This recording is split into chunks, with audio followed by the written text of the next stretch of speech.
Subject है EE 2007 power system, first unit है 9th ocean thermal energy. Topic है introduction to ocean energy and types of ocean energy. तो आज हम पढ़ेंगे ओशन एनर्जी क्या होती है और उसके कितने प्रकार होते हैं। तो ओशन एनर्जी जो है अगर बोले हम तो पूरे जो अर्थ सरफेस है उस पर 70% जो है ओशंस कवर करते हैं सरफेस को, और इससे इसकी जो एबिलिटी जो है थर्मल एनर्जी को प्रोड्यूस कर सकता है और वेव और टाइड्स की सहायता से मैकेनिकल एनर्जी को प्रोड्यूस कर सकता है। तो अपन जो ओशन एनर्जी जो है उसको हम कैसे कन्वर्ट करके इलेक्ट्रिसिटी प्रोड्यूस करते हैं, वो है प्रोसेस इसमें होता है जो टेम्परेचर डिफरेंस होता है उस जैसे कि ओशन के अंदर जो अपर सरफेस होता है वो जो होता है वार्म सरफेस होता है due to the sun rays reflecting on absorbed in warm water of ocean, और जो डेप्थ के अंदर जो कोल्ड वाटर प्रेजेंट होता है, इन दोनों के जो इस दोनों का जो टेम्परेचर डिफरेंस होता है उसको हम यूज़ करके ओशन एनर्जी से हम इलेक्ट्रिसिटी में कन्वर्ट करते हैं। तो ये कैसे होता है हम आगे पढ़ेंगे। तो फिलहाल ओशन एनर्जी क्या होता है, वो क्या करते हैं हम सन और मून की लाइट्स को जो उससे जो वाटर ओशन सरफेस होता है उस पे जो वाटर पे जो टेम्परेचर डिफरेंस क्रिएट होता है उसको यूज़ करके हम इलेक्ट्रिसिटी प्रोड्यूस करते हैं। जैसे कि जो ओशन का जो अपर सरफेस होता है वहाँ पे वार्म वाटर प्रेजेंट होता है, वार्म सरफेस ऑफ ओशन होता है, और जैसे हम सी के डेप्थ तक पहुँचते हैं तो वहाँ पे ठंडा पानी मौजूद होता है। तो ये जो टेम्परेचर डिफरेंस होता है ये हमें हेल्प करता है to produce electricity with the help of ocean energy. ठीक है, जैसे हम ओशन एनर्जी की सहायता से वेव टाइडल ये सब भी यूज़ कर सकते हैं, बट अब हम ओशन एनर्जी से भी हम इसको इलेक्ट्रिसिटी में कन्वर्ट कर सकते हैं। तो ओशन एनर्जी जो है 1880 से बनना स्टार्ट हो गया था और फर्स्ट 1930 में ये बिल्टअप हो चुका था। ठीक है, तो ये जो कन्वर्जन है वो कितना सेफ रहता है, ये इन्वायरमेंटल फ्रेंडली होता है, हाई इलेक्ट्रिसिटी कॉस्ट जो होते हैं and access to very deep and cold water को असेस कर सकते हैं। इस laboratory has become leading test facility for this type of technology. Ocean energy converts the resources of onshore and the nearshore mariculture operations. It provides air conditioning for building, produces base load electrical energy and has significant potential to provide।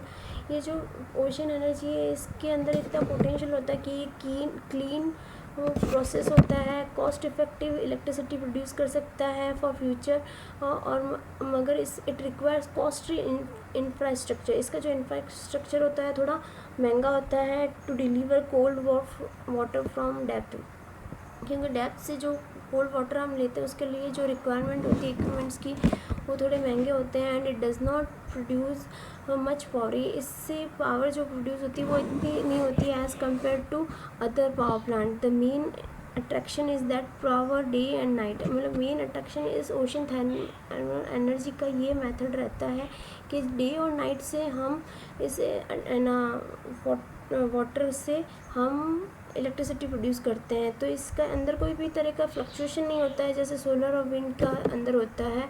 इस वजह से इसका basic purpose ये हो जाता है कि जब फ्लक्चुएशन नहीं आता है लो डिमांड के अंदर, तो अब हम ओशन थर्मल एनर्जी को हम यूज़ कर सकते हैं। ये पिक्चर शो करिए। अब बात करते हैं कि ये कैसे प्रोड्यूस कर सकता है। ये टेक्नोलॉजी टाइडल और उसमें भी हो सकती थी, बट हम ओशन थर्मल एनर्जी को इसलिए यूज़ कर रहे हैं क्योंकि ये कांस्टेंट लोड प्रोवाइड के लिए यूज़फुल रहता है, क्योंकि इसमें किसी भी तरह का फ्लक्चुएशन नहीं आता है। हम डे एंड नाइट को रेगुलरली यूज़ करके इलेक्ट्रिसिटी प्रोड्यूस कर सकते हैं।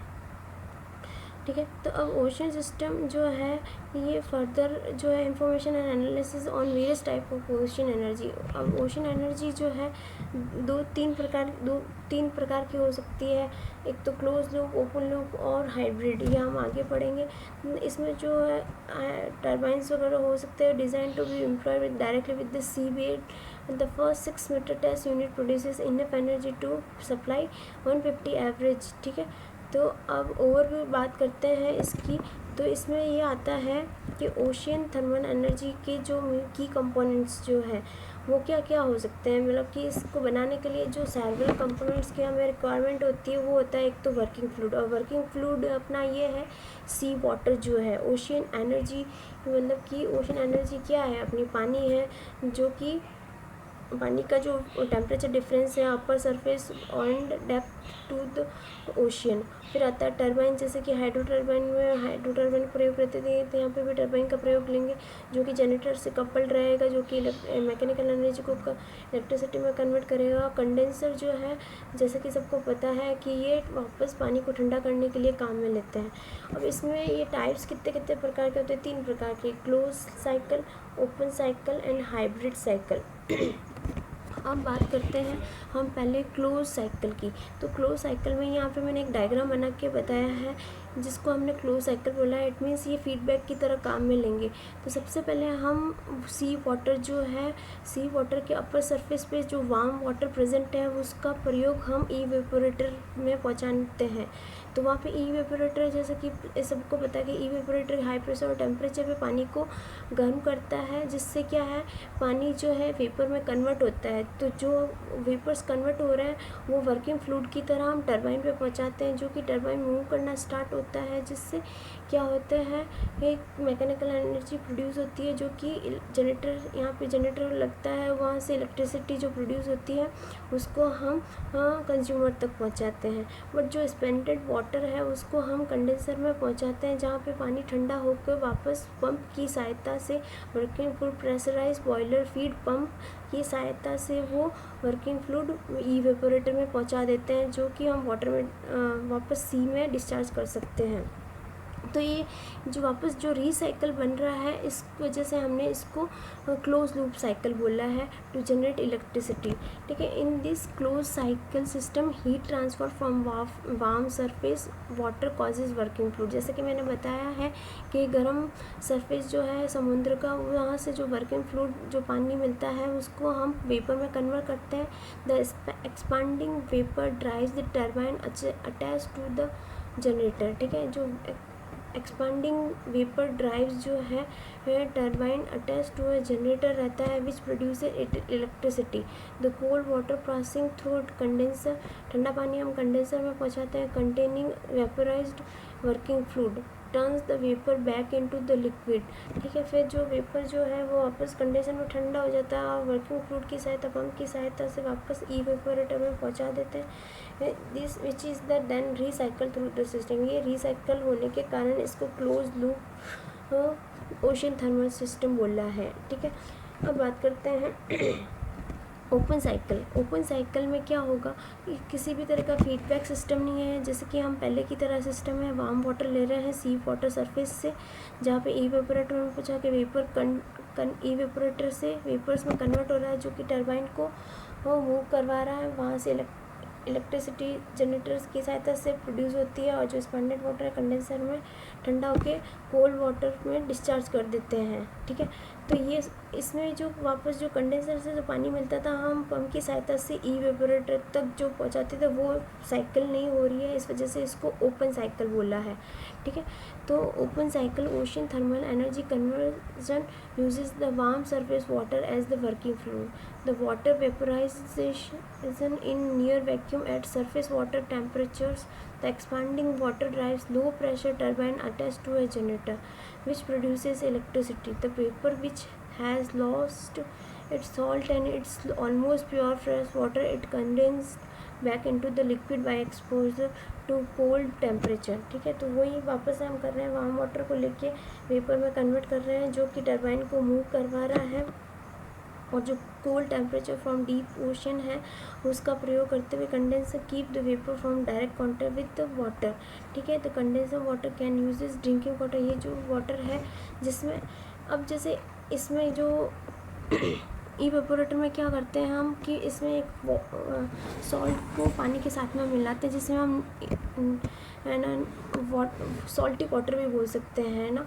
तो वो वाटर जो है उसको हम पानी वगैरह पीने में यूज़ नहीं कर सकते। बट ओपन लूप में क्या होता है, ये पानी यहाँ पे होता ही नहीं है, क्योंकि वो टरबाइन में एक्सपेंडेड हो जाता है, जो प्योर वाटर बचता है वो कंडेंसर में जाता है, उसको हम ड्रिंकिंग, इरिगेशन के लिए प्रयोग में ला सकते हैं। और डायरेक्ट कॉन्टैक्ट कंडेंसर प्रोड्यूसेस मोर इलेक्ट्रिसिटी। अब जो कंडेंसर से जो डायरेक्ट कनेक्टेड रहता है, जिससे कारण ज़्यादा इलेक्ट्रिसिटी प्रोड्यूस होती है। Vapour mix with the cold water and the discharge water is salty. Discharge water जो होता है वो सॉल्टी होता है, क्योंकि यहाँ पर नमक मिलाया हुआ होता है, which is return to the ocean. और जो सॉल्टी वाटर है उसको हम वापस ओशन में डाल देते हैं। इस process is repeated with the continuous supply of warm surface water. और अगेन एंड अगेन गर्म पानी को हम समुद्र से लेके इस प्रोसेस को इलेक्ट्रिसिटी यूज़ बनाने में काम में लेते रहते हैं। अब जो हाइब्रिड सिस्टम है वो ओपन लूप और क्लोज लूप सिस्टम दोनों का जो पार्ट्स को ऑप्टिमाइज़ करके इलेक्ट्रिसिटी प्रोड्यूस करते हैं एंड फ्रेश वाटर यूज़ करते हैं। ठीक है, अब इसमें क्या होता है कि ये जो यहाँ पे बताया है कि ये डिस्टिलाइजेशन वाटर वेपर अनसैचुरेटेड रहता है। इस अमोनिया वाटर जो होता है वो डिस्टिलाइड हो जाता है, और इस तरीके से हम इन दोनों के पार्ट्स को यूज़ करके इस सिस्टम को हाइब्रिड बोला है, जिसमें steam condenser ammonia vaporised. Ammonia vaporised it means कि water is added with the salt and steam. ठीक है, spots water, sweat, sea water use करते हैं। लिक्विड अमोनिया पंप है, जो पंप की सहायता से पानी वापस आके टरबाइन में जाके अमोनिया कंडेंसर करता है। अमोनिया टरबाइन लगा हुआ है, पावर डिस्टिलाइजेशन वाटर लगा हुआ है, नॉन कंडेंसेबल गैसेस हैं। वैक्यूम पंप की सहायता से ये प्रोसेस दोनों, मतलब कि ओपन लूप और क्लोज लूप के दोनों पार्ट्स को इसमें कंबाइन करते हैं। That's why we call the hybrid system of ocean energy. Thank you.